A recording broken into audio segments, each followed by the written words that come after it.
क्या नितिन जी डरे हुए हैं? जी हाँ, दोस्तों हम इसलिए कह रहे हैं क्योंकि नितिन गडकरी ने मुंबई हाई कोर्ट में अपनी याचिका जो है, वो जो याचिका है वो सबमिट कर दी है हाई कोर्ट मुंबई में।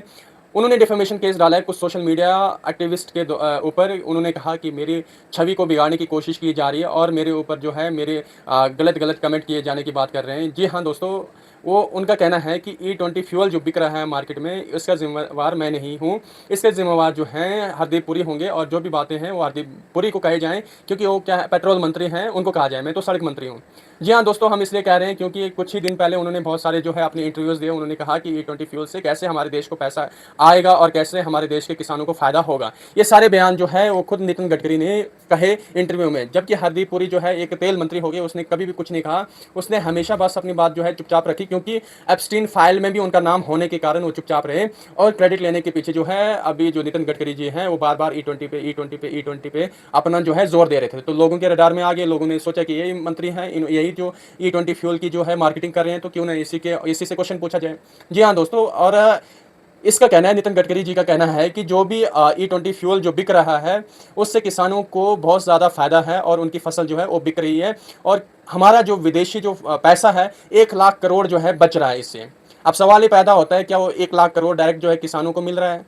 जी हाँ, बिल्कुल भी नहीं, क्योंकि वो पैसा जो है किसानों को नहीं मिल रहा है। फिर वो पैसा किनको मिल रहा है? जी हाँ, दोस्तों जैसे कि पहले भी किसान जो है अपने फूड जो है फूड कॉर्पोरेशन को बेचते थे और वहाँ से जो है जो नितिन गडकरी जी की बच्चों की कंपनी है या कोई दूसरी कंपनी एथनॉल ब्लेंडिंग वाली कंपनी है, वो वहाँ से जो है फूड कॉर्पोरेशन से वो गन्ना आ गया या मेज़ आ गया, वो खरीद के जो है रिफाइनरीज़ को लेके जाते थे और वहाँ से एथनॉल ब्लेंडिंग जो है वो मिक्सिंग करके और जो मार्केट में है वो एथनॉल ब्लेंडिंग तेल जो है बेचा जाता था।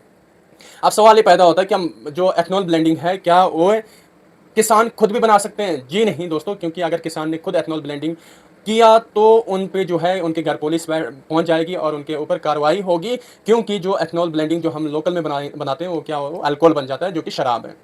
तो जी हाँ दोस्तों, इस पे आप अपनी कमेंट में राय दीजिए। क्या जो पैसा हमारा 1 लाख करोड़ जो पैसा बच रहा है, उस पैसे से क्या हमारे किसानों को डायरेक्ट पैसा मिल रहा है? या फिर हमारे जो अन्य जो लोग हैं, गरीब लोग हैं, जैसे हमारी जो एथनॉल ब्लेंडिंग का यूज़ कर रहे हैं, जैसे हम मेरी खुद की गाड़ी है, उस गाड़ी में पहले माइलेज 15-20 की आती थी, अब वो माइलेज जो है घट के 10-11 की हो गई है। और भी जो उन्होंने कहा नितिन गडकरी जी का साथ में ये कहना है कि जो ये ई-20 फ्यूल जो है ये बिक रहा है, ये 2000 आज की बात नहीं है, 2003 से बिक रहा है। 2003 से उन्होंने कहा, तब तो यूपीए की सरकार थी, तब तो हमारी सरकार भी नहीं थी। जी हाँ दोस्तों, 2003 और 2008 में ये बेसिकली इंट्रोड्यूस किया। 2008 में 5% जो है एथनॉल ब्लेंडिंग जो है ऑयल बिक रहा था। अब 2018 के बाद जो है बीजेपी जो सरकार है, उन्होंने कहा है कि हम इसको और ज़्यादा जो है बढ़ा के अपने देश का जो पैसा बाहर जा रहा है, हम और उसमें जो है बचौती करेंगे।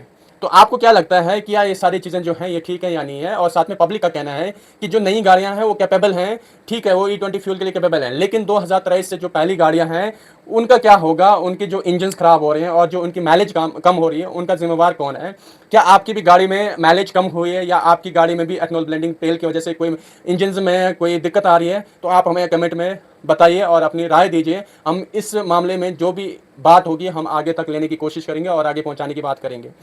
अब रही बात यह है कि एथनॉल ब्लेंडिंग के कारण जो है नितिन गडकरी ने जो डिफॉर्मेशन केस डाला है वो किन किन पे डाला है ये जानने योग्य है। आगे कोई भी अपडेट आता है तो हम आपको जरूर इन्फॉर्म करेंगे। तब तक के लिए जय हिंद, जय भारत।